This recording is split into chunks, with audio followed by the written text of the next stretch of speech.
Hi y'all, my name is Aurelis. I'm a registered nurse out here in the greater Boston area. I decided to make a YouTube channel to discuss all things nursing, from nursing school, advice on the career, maybe some day in the lives, chit chats, advice, whatever comes our way. I think this is a really great community that's developed on YouTube, and I would love to be a part of it. So stay tuned. So today's video, I really wanted to talk about choosing nursing as a career. So some of you may be thinking about nursing, thinking of transitioning into nursing, and I kind of just wanted to go over my experience with an accelerated program out here in the Massachusetts area. So to get started, a little background on me. I've only been at the bedside for about 2 years, and prior to that, I was a teacher in the classroom for 4. And I really did love my children, my students that I taught, but I just hated the day-to-day, the lesson planning, all that jazz about teaching. It was never going to be for me. I did have some experience with caring for people with some CNA services when I was in high school, because my mom does that as a career. And so that was very enjoyable for me. So I ended up, while I was teaching, doing CNA work in the summers because we had the summers off.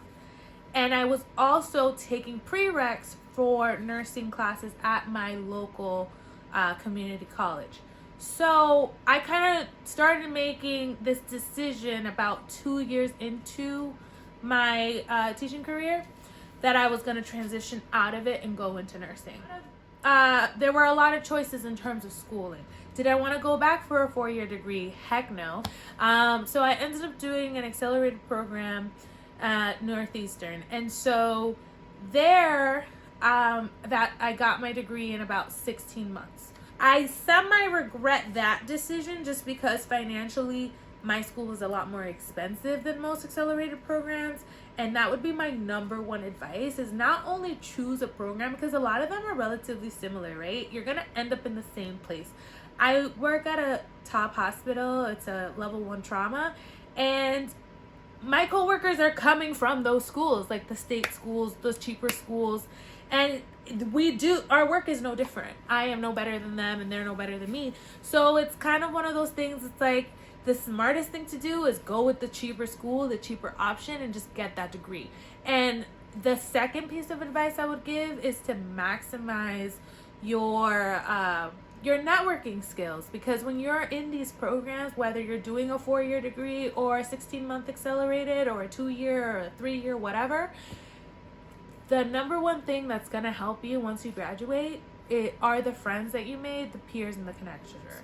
But I don't think anything beats CNA work at these hospitals, and that's another tip for getting into some of these major places, is work as a CNA there and work your way up.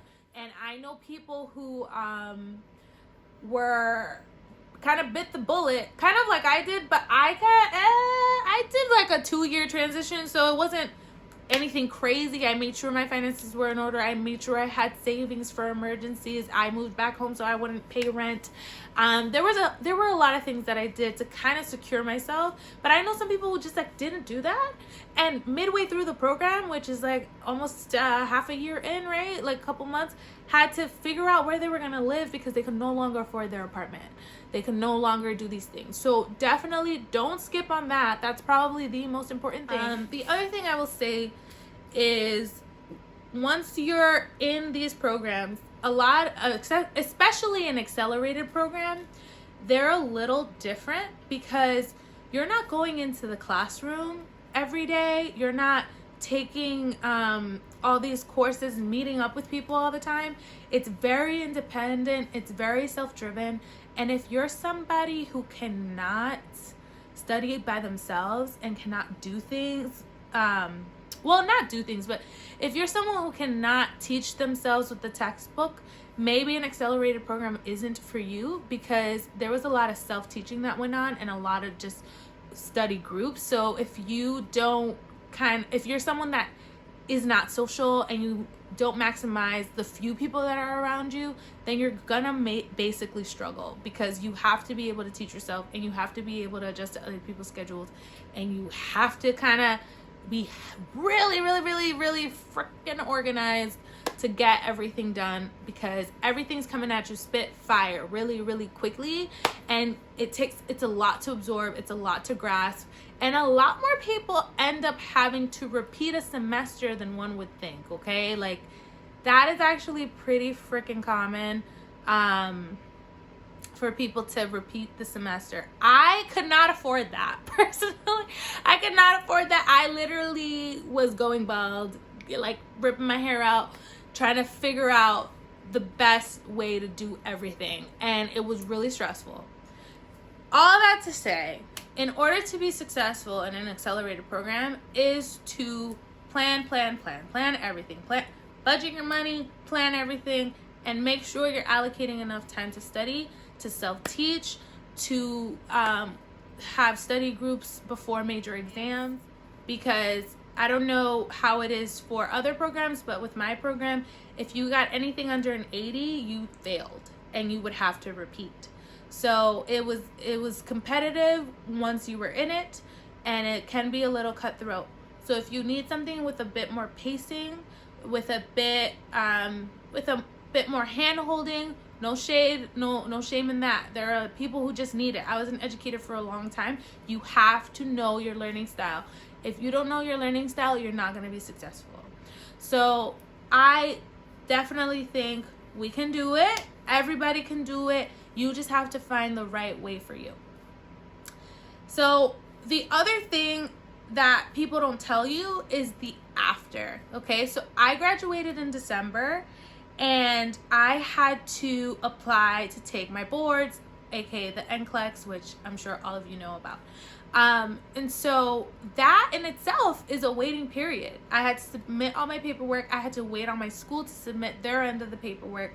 And then once all of that got approved, which took several weeks, because you got to think about the new year and all that was going on at the time. They tell me that in the summer it's a little smoother and a little less wait time, but because I graduated in the winter, there was a huge amount of wait time in that early part of January.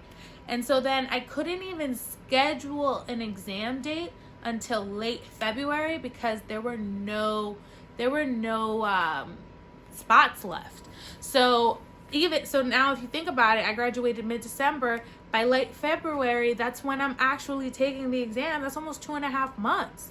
And then on top of that, you have to pay to preview whether you passed or not. It's up to you, but I don't know anybody who didn't do that, right? Like, you want to know whether you passed. You put a lot of effort, a lot of time, a lot of money. You want to know whether you made it or not. So when I found out that I passed, sigh of relief, because the thing I was trying to do at the time is be proactive and apply to jobs, but what I realized was, without a license, no one's going to look for you. No one wants to hire you. No one's going to take that risk. Way back in the day, they would. Or maybe if you have set up a situation where you know someone at an office or something, and they're, willing to save you a position, or if you were a CNA there and they're waiting for you to pass, like, that's different. But I didn't have that, and so I was applying and no one was getting back to me. And when I had the actual license, a license number I can put on my resume, I started getting callbacks like this. And it happened so fast. And I was so desperate at the time for a job that even though I knew I would hate it, my first job was at a nursing home. I was only there for 3 months and I quit. That's a story for another day. It was awful. I would never go back to a nursing home. I would not recommend it, but that's just me. The beauty of nursing is that you're always going to have a job.